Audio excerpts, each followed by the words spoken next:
Assalamualaikum warahmatullahi wabarakatuh.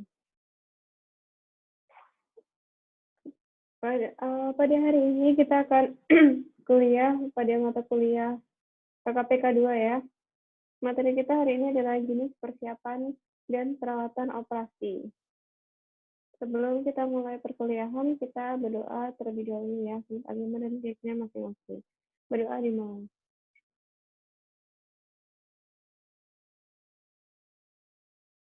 Berdoa selesai. Baik, kita akan belajar bersama mengenai jenis persiapan dan perawatan operasi. Pada persiapan operasi itu terdiri dari preoperasi, intraoperasi, dan post-operasi ya. Dan nanti kita juga akan membahas mengenai perawatan luka dan angkat jahit ya. Nah, sebelum kita membahas lebih lanjut mengenai persiapan operasi, kalian harus tahu terlebih dahulu mengenai apa itu operasi ya.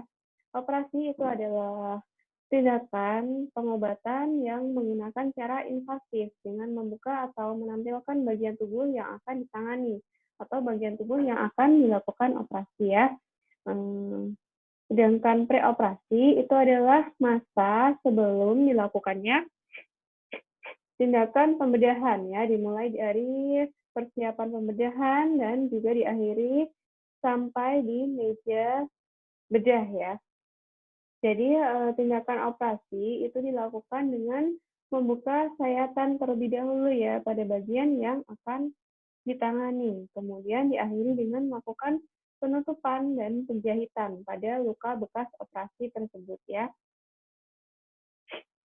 Nah, untuk persiapan preoperasi atau persiapan sebelum operasi, langkah yang harus kita lakukan itu adalah konsultasikan terlebih dahulu dengan dokter obstetrik ya, dan juga dengan dokter anestesi. Jadi, semua ibu atau semua pasien yang akan dilakukan operasi itu pasti harus diperiksa terlebih dahulu oleh dokter obstetri ataupun dokter bedah lainnya dan juga dokter anestesi ya, sehingga nantinya tidak ada kesalahan dalam proses operasi.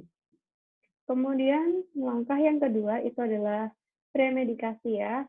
Premedikasi itu adalah obat yang diberikan sebelum dilakukannya operasi. Nah, obat yang diberikan itu sesuai dengan kebutuhan pasien ya. Misalkan obat relaksan atau analgesik. Kemudian langkah selanjutnya kita lakukan perawatan kandung kemih dan juga usus ya. Jadi lakukan pengosongan kandung kemih dan juga usus karena setelah operasi itu pasien bisa terjadi konstipasi. Kemudian langkah yang keempat adalah stocking kompresi. Jadi ukuran stocking itu harus tepat dan stocking tersebut dipakai sebelum operasi untuk mencegah terjadinya adanya tromboemboli karena pasien saat operasi dilakukannya operasi itu pasien tidak dapat bergerak ya atau immobile. Kemudian yang kelima, mengidentifikasi dan melepas protesis ya. Protesis itu contohnya misalkan seperti lensa soft lens, gigi palsu, kaki palsu. Jadi semua yang palsu itu dilepas terlebih dahulu ya, agar tidak beresiko terjadi pelepasan saat dilakukannya operasi. Kemudian pakaikan gelang identitas untuk ibu maupun bayinya ya, setelah bayi itu lahir. Kemudian persiapan fisik. Nah, untuk persiapan fisik itu meliputi status kesehatan fisik secara umum, jadi semuanya mulai dari identitas pasien hingga riwayat penyakit, kita identifikasi terlebih dahulu. Kemudian status gizinya, status gizi ibu itu harus baik ya, karena jika kondisi gizi ibu itu buruk, maka pasien nantinya akan beresiko terjadinya komplikasi pasca operasi nantinya. Kemudian yang ketiga, balance cairan dan elektrolit ya. Jadi balance cairan dan elektrolit ini itu erat kaitannya dengan fungsi ginjal ya. Jadi kalau fungsi ginjal pasien itu tidak baik, maka operasi itu juga tidak dapat dilakukan dengan baik. Operasi tidak dapat berjalan dengan baik ya. Kemudian yang keempat, kebersihan lambung dan kolon ya. Harus membersihkan lambung dan kolon atau usus ya dengan cara kita anjurkan ke pasien untuk puasa 7 hingga 8 jam ya untuk menghindari adanya kontaminasi feses ya ke area pembedahan. Dan juga kita lakukan scaring ya atau pencukuran pada daerah yang akan dilakukan operasi. Nah, pencukuran daerah operasi itu tujuannya agar tidak terjadi infeksi ya pada daerah yang akan dilakukan pembedahan atau yang akan dilakukan operasi. Karena rambut yang tidak dicukur itu bisa menjadi tempat bersembunyi kuman ya atau bakteri yang dapat menghambat terjadinya penyembuhan luka dan perawatan luka pas operasi. Kemudian personal hygiene. Jadi kebersihan tubuh pasien itu juga sangat penting ya, karena jika tubuh pasien itu kotor, maka dapat menjadi sumber kuman, sehingga dapat mengakibatkan terjadinya infeksi. Nah, kalau pasien kuat untuk mandi sendiri, pasien bisa mandi sendiri sebelum operasi, atau apabila membutuhkan bantuan dari perawat atau bidan, bisa disibin. Kemudian latihan pre-operasi ya, seperti misalkan seperti latihan nafas dan kaki. Tujuannya untuk mencegah terjadinya komplikasi paru-paru ya akibat pembedahan. Dan latihan pada kaki itu untuk memperlancar peredaran darah ya. Kemudian yang selanjutnya adalah informed consent ya, yang paling penting ya. Sebelum kita melakukan tindakan apapun, kita harus memberikan informed consent. Karena tindakan operasi sekecil apapun itu pasti selalu ada kemungkinan untuk menimbulkan berbagai risiko ya, sehingga harus ada persetujuan dari pasien maupun dari keluarganya si pasien ya untuk dilakukan operasi ya, supaya kita terlindung dari hukum. Nah, setelah pre-operasi adalah intraoperasi ya. Intraoperasi itu adalah masa pembedahan yang dimulai sejak ditransfer ke meja bedah dan berakhir pada saat pasien itu dibawa ke ruang pemulihan ya. Jadi segala tindakan yang dilakukan pada saat operasi berlangsung sebagai upaya perbaikan atau menghilangkan masalah-masalah fisik ya yang mengganggu pasien. Nah, untuk tugas bidan di sini itu nanti dimulai dari persiapan preoperasi ya. Sebelum operasi biasanya juga ada salah satu bidan yang tugasnya pada saat itu mendampingi pasien. Saat operasi juga ada ya yang mendampingi, misalkan pada operasi sesar atau kuretase dan lain sebagainya. Kemudian persiapan dan perawatan pada saat intraoperasi, persiapannya itu adalah penggunaan baju seragam bedah yang steril ya, karena masuk ruang operasi semuanya itu harus sudah steril ya. Kemudian yang kedua adalah mencuci tangan sebelum pembedahan. Jadi semua petugas pasien yang ada di ruang operasi itu sebelum masuk harus cuci tangan terlebih dahulu ya. Kemudian menerima pasien di daerah bedah, kemudian pengiriman dan pengaturan posisi ke kamar bedah untuk dilakukan pemindahan pasien ke meja operasi ya. Kemudian setelah itu pembersihan dan persiapan kulit.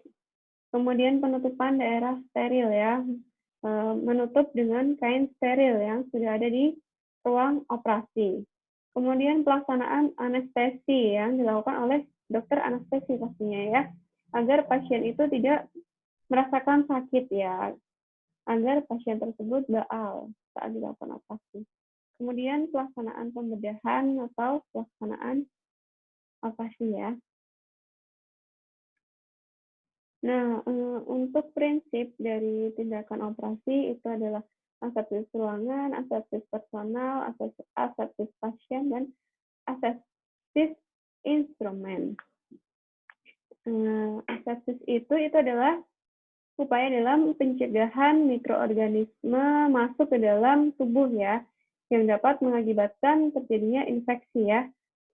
Kalau antisepsis itu adalah upaya pencegahan infeksi dengan membunuh pertumbuhan mikroorganisme pada kulit atau pada jaringan-jaringan lainnya. Nah, yang pertama itu adalah asepsis ruangan ya. Jadi antisepsis dan asepsis ruangan ya, yaitu usaha untuk mencapai keadaan yang terhindar dari kuman-kuman patogen ya, atau kuman-kuman yang merugikan. Kemudian asepsis personel ya.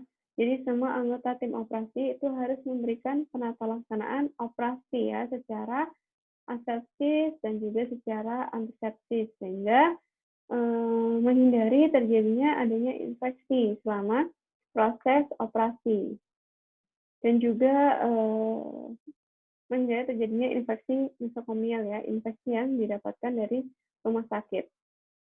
Jadi asepsis personel itu dilakukan dengan melakukan cuci tangan atau scrubbing, kemudian teknik penggunaan gaun operasi atau gowning, dan teknik pemakaian handscoon steril ya atau gloving. Kemudian yang ketiga adalah asepsis pasien. Jadi pasien yang menjalani operasi itu juga harus diasepsiskan terlebih dahulu ya. Jadi kebersihan pasien itu harus terjaga, personal hygiene-nya dengan mengosongkan kandung kemih dan juga kolon, kemudian pencukuran daerah operasi yang akan dilakukan operasi yang sudah dilakukan sebelumnya ya saat pre-operasi, persiapan pre-operasi. Kemudian asepsis instrumen ya yang terakhir. Jadi semua alat operasi itu harus dijaga ya kesterilannya, jangan sampai bersinggungan dengan benda-benda lainnya yang non steril yang dapat menyebabkan alat-alat atau instrumen tersebut menjadi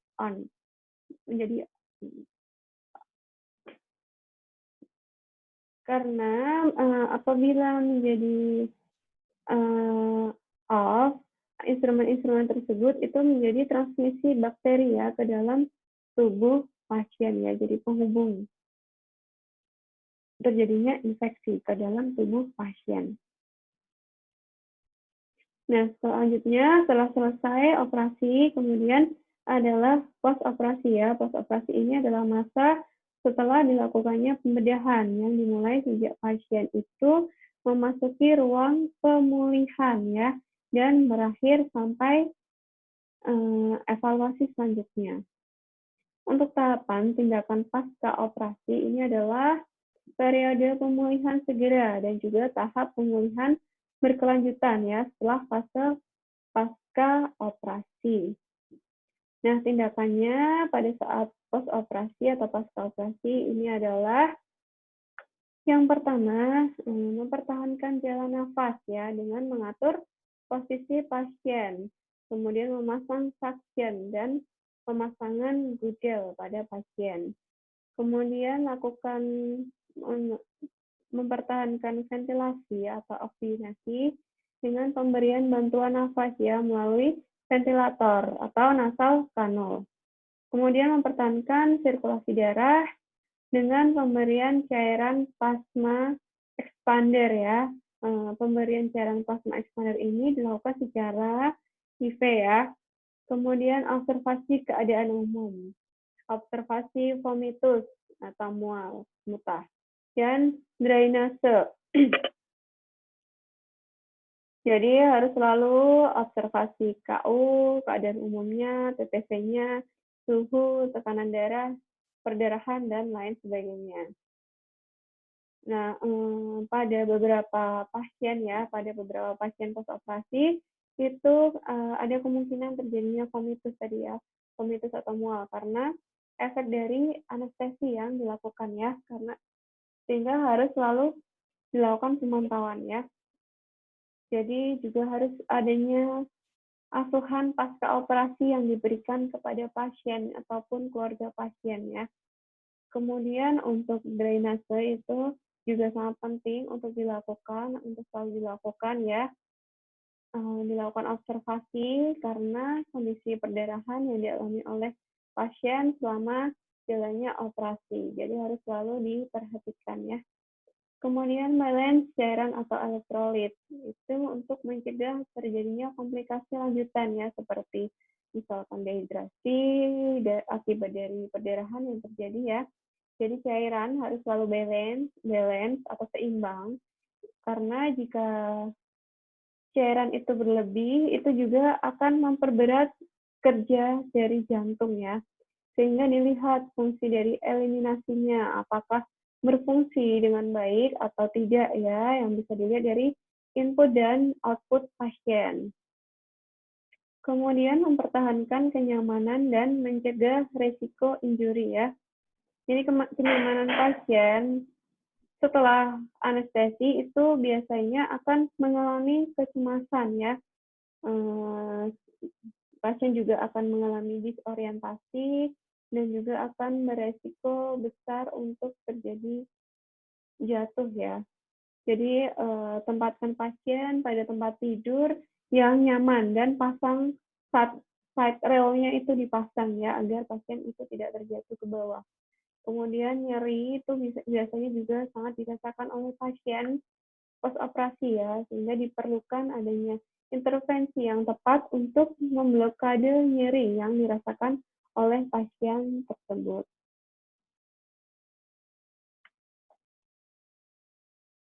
Nah, itu adalah tadi operasi ya, preoperasi, intraoperasi, dan post-operasi. Kemudian kita membahas mengenai perawatan luka. Jadi, luka itu adalah suatu keadaan di mana terputusnya kontinuitas jaringan tubuh yang dapat menyebabkan terganggunya fungsi tubuh ya, sehingga dapat mengakibatkan terganggunya aktivitas sehari-hari ya. Nah, definisi dari perawatan luka sendiri itu adalah tindakan untuk merawat luka dan melakukan pembalutan.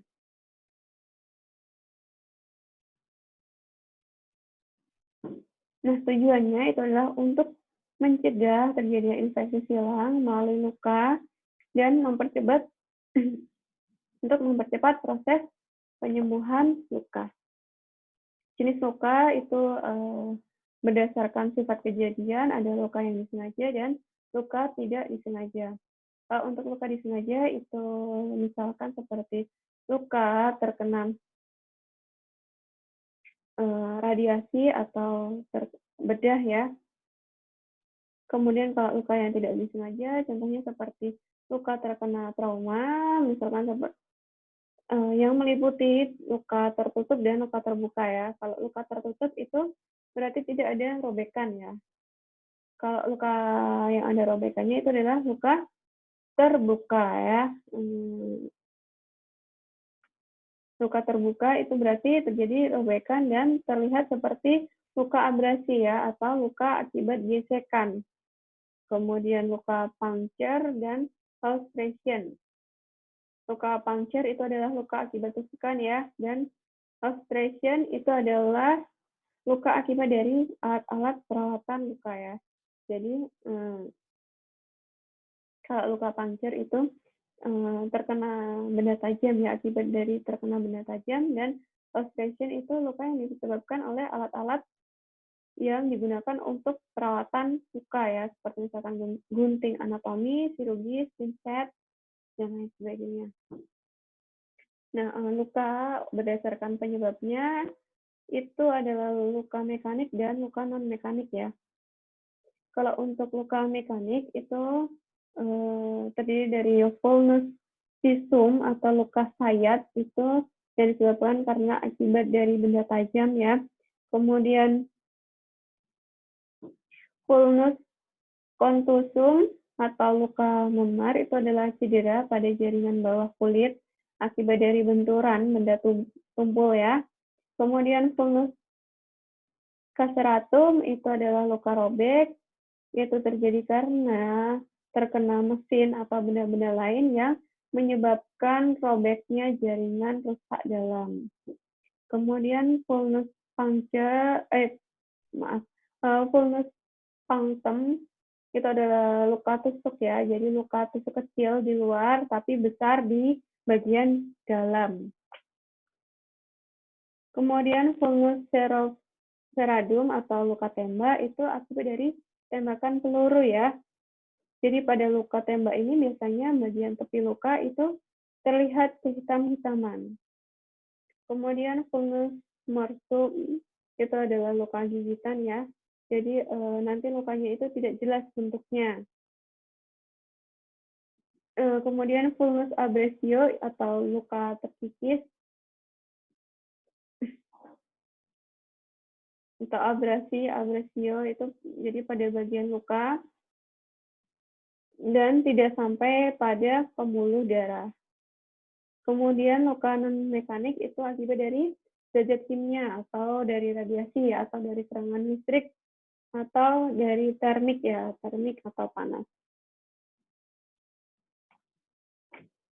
Nah, untuk fisiologi penyembuhan luka itu ada 4 fase ya. Yang pertama mulai dari respon inflamasi akut terhadap cedera, yaitu mencakup homeostasis, kemudian pelepasan histamin dari sel yang rusak, kemudian migrasi sel darah putih ya atau leukosit,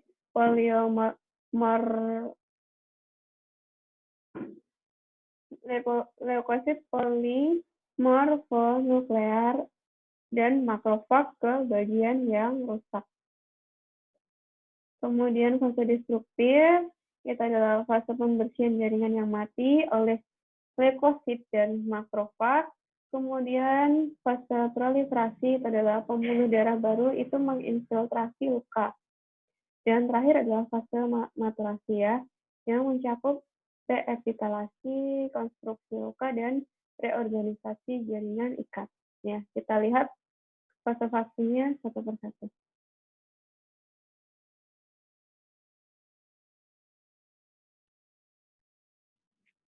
Fase yang pertama adalah fase respon inflamasi akut terhadap cedera ya. Fase ini itu berlangsung 0 hingga 3 hari. Pathway-nya itu dimulai dari homeostasis ya. Homeostasis ini terjadi vasokonstriksi sementara dari pembuluh darah yang rusak. Terjadi pada saat sumbatan trombosit itu dibentuk dan diperkuat oleh serabut fibrin untuk membentuk sebuah bekuan. Kemudian selanjutnya respon jaringan yang rusak. Jadi jaringan yang rusak tersebut tadi melepaskan histamin dan mediator lainnya sehingga menyebabkan vasodilatasi dari vaskuler yang masih utuh ya. Jadi pembuluh darah yang masih utuh. Serta meningkatnya penyediaan darah ke bagian luka yang dapat menyebabkan merah dan hangat ya. Jadi permeabilitas kapiler darah meningkat dan cairan plasma yang kaya akan protein itu mengalir ke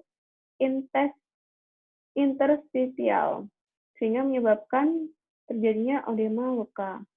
Kemudian leukosit dan makrofag tadi melakukan migrasi ya ke daerah yang rusak sebagai reaksi terhadap agen kemotaktik yang dipacu oleh adanya cedera tadi ya.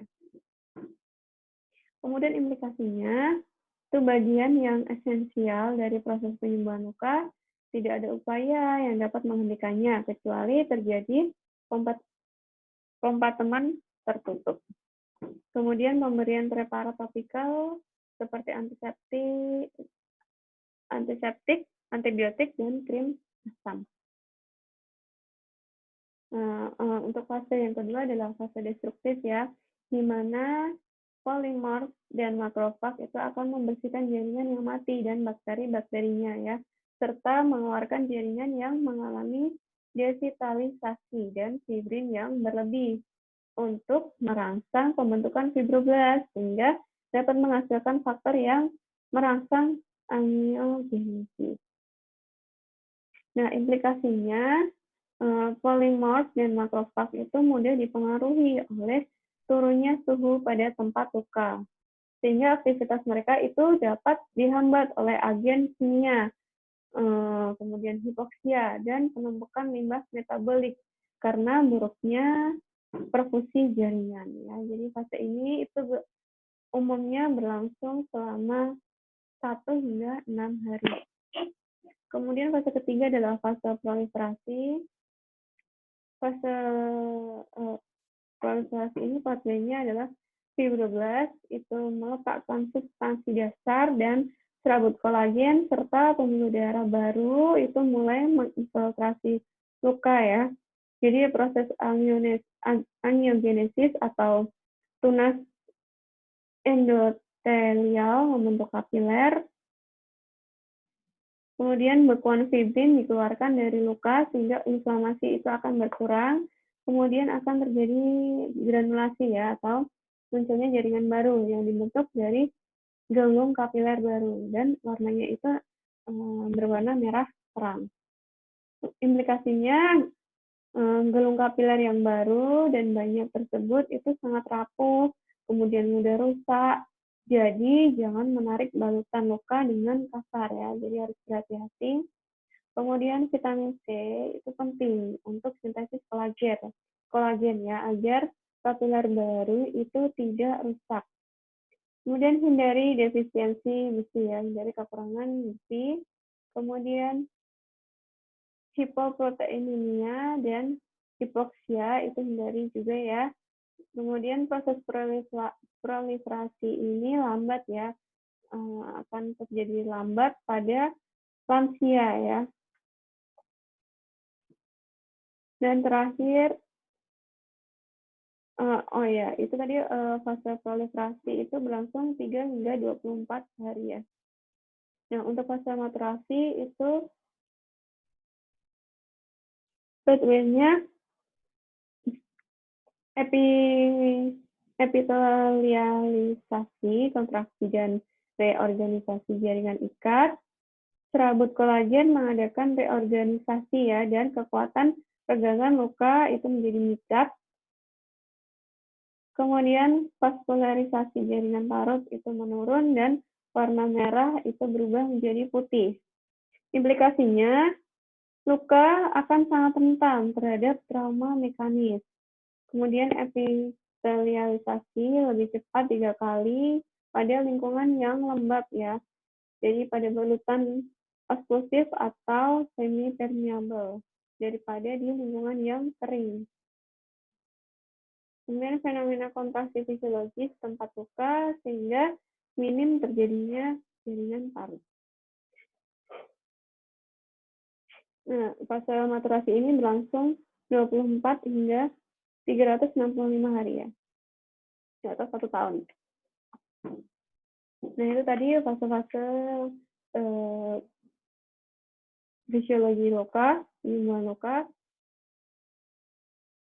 Kemudian pada fase-fase penyembuhan luka tadi itu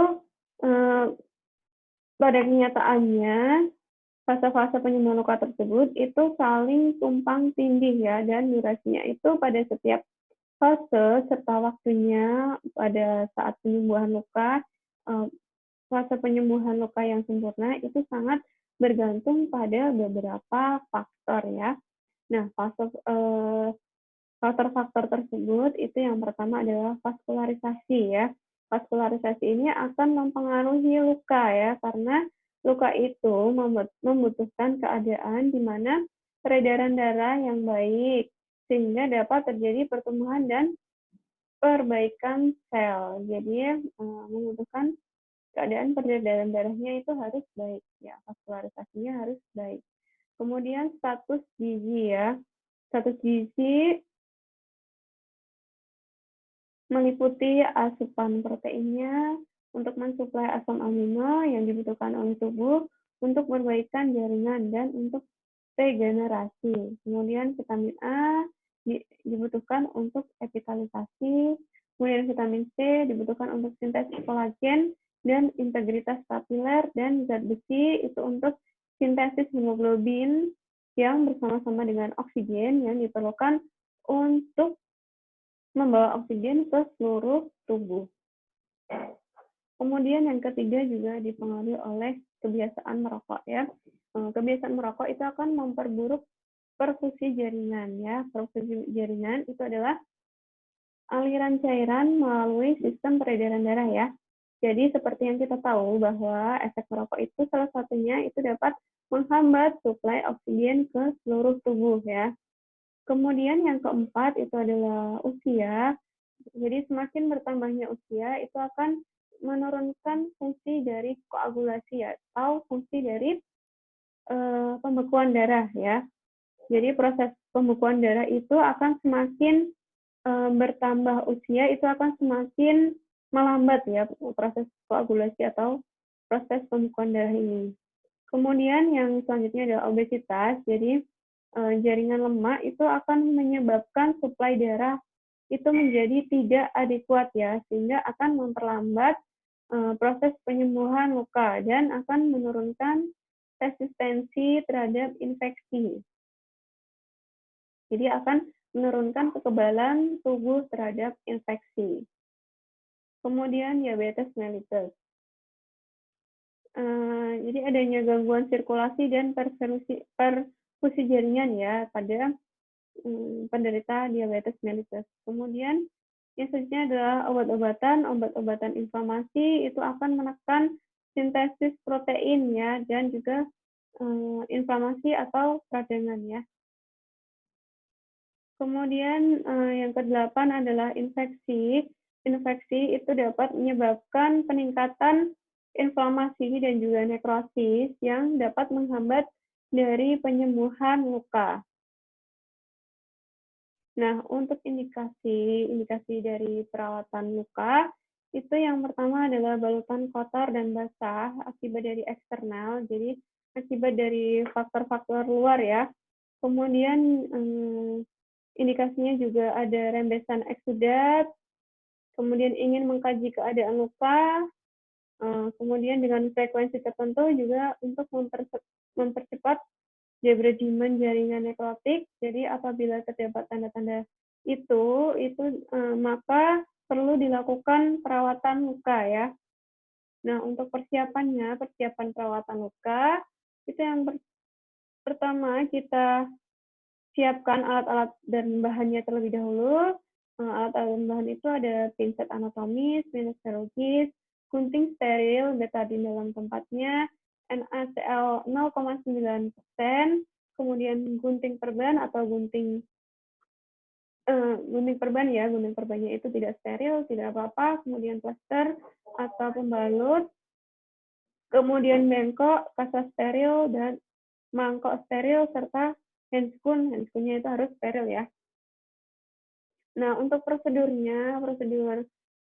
perawatan luka, kita beritahukan ke pasien tindakan yang akan kita lakukan, persiapan alat dan bahan, privasi pasien ya, pasang sampiran atau penutup tirai, kemudian mengatur posisi pasien senyaman mungkin, kemudian cuci tangan dengan air mengalir dengan 6 langkah, kemudian pakai handscoon, kemudian olesi plaster dengan menggunakan kapur alkohol ya agar mudah dilepas. Kemudian buka plaster dan balutan dengan menggunakan pinset. Kemudian buang balutan dan plaster tersebut ke dalam bengkok. Kemudian kita kaji luka terlebih dahulu ya, setelah dibuka balutannya. Kemudian yang selanjutnya bersihkan luka dengan menggunakan antiseptik. Kemudian buang kasa yang telah digunakan ke dalam bengkok. Kemudian keringkan luka dengan menggunakan kasa yang baru ya. Kemudian tutup luka dengan kasa steril, dan setelah tertutup dengan kasa steril kita berikan plaster. Kemudian setelah selesai kita rapikan pasien, bereskan alat, lepas sarung tangan dengan cara terbalik, kemudian kita cuci tangan 6 langkah lagi ya, dan kita catat perubahan keadaan luka. Nah, selanjutnya adalah angkat jahit ya. Definisi dari mengangkat jahitan itu adalah tindakan melepaskan jahitan yang biasanya itu dilakukan pada hari ke-5 hingga hari ke-7 ya, sesuai dengan penyembuhan luka yang terjadi ya. Kita lihat terlebih dahulu observasi lukanya apakah sudah kering atau belum. Kemudian tujuannya dari angkat jahitan ini adalah untuk mempercepat proses penyembuhan luka dan mencegah terjadinya infeksi ya akibat dari adanya corpus callosum. Persiapan alatnya, kita siapkan 2 pinset anatomis, 2 pinset kirurgis, 1 gunting angkat jahit, kasa steril, 3 mangkok kecil, kemudian handscone steril, alkohol 70%, betadine 10%, kemudian 2 bengkok, kemudian plaster, NaCl 0,9%, perban, dan gunting perban ya. Jadi untuk alat nomor 1 hingga nomor 6 itu harus steril semua ya, karena prinsip dari angkat jahit itu adalah steril ya, agar tidak terkena infeksi, agar tidak terjadi infeksi. Nah, untuk prosedur kerjanya, kita tahap pertama itu adalah prainteraksi, kita lakukan verifikasi data sebelumnya, setelah itu kita cuci tangan, kemudian tempatkan alat di dekat pasien agar kita mudah untuk menjangkau ya. Kemudian tahap orientasinya kita berikan salam sebagai pendekatan terapeutik ya, agar pasien tersebut trust kepada kita, karena dengan menanamkan sugesti yang baik ke pasien itu juga akan mempengaruhi proses penyembuhan luka ya. Kemudian yang kedua, kita menjelaskan tujuan dan prosedur tindakan kepada pasien ataupun keluarga yang mendampingi. Kemudian yang ketiga, tanyakan persetujuan dan kesiapan klien ya sebelum kegiatan angkat jahit kita lakukan. Nah, tahap kerjanya, kita atur posisi pasien sehingga luka pada pasien itu dapat terlihat dengan jelas ya. Kemudian buka peralatan yang sudah kita siapkan untuk angkat jahit, kemudian kita pasang, kita cuci tangan terlebih dahulu, kemudian kita memakai sarung tangan, kemudian basahi plester dengan alkohol dan buka dengan pinset ya balutannya atau kasanya. Setelah membuka balutan, lapisan terluar, kita bersihkan sekitar luka dan juga bekas dari plesternya. Kemudian kita buka balutan bagian dalam. Kemudian kita melakukan penekanan pada kedua tepi luka ya. Jadi sepanjang luka kita lakukan penekanan.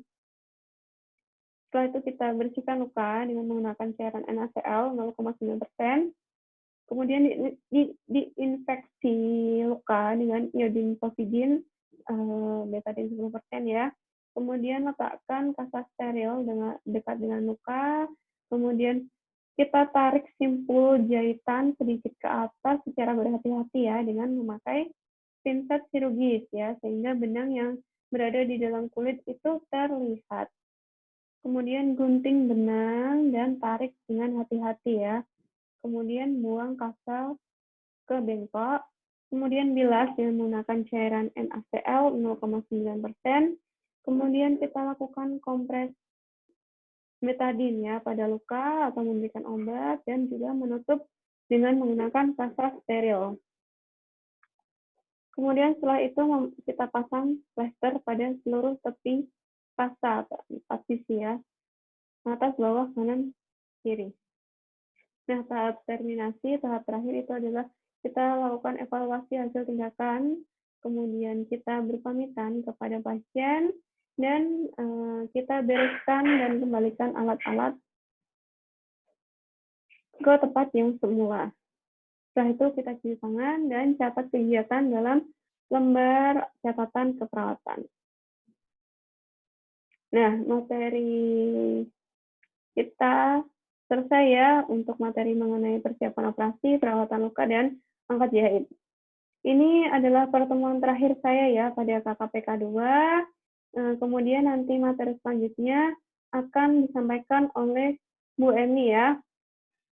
Apabila selama perkuliahan KKPK 2 ada kurang lebihnya, ada kesalahan salah-salah kata atau tindakan saya mohon maaf yang sebesar-besarnya ya.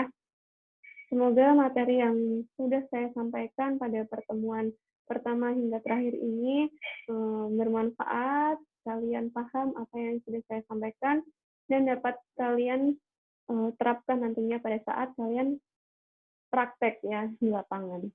Akhir kata saya ucapkan terima kasih. Wabillahi taufiq wal hidayah. Wassalamualaikum warahmatullahi wabarakatuh.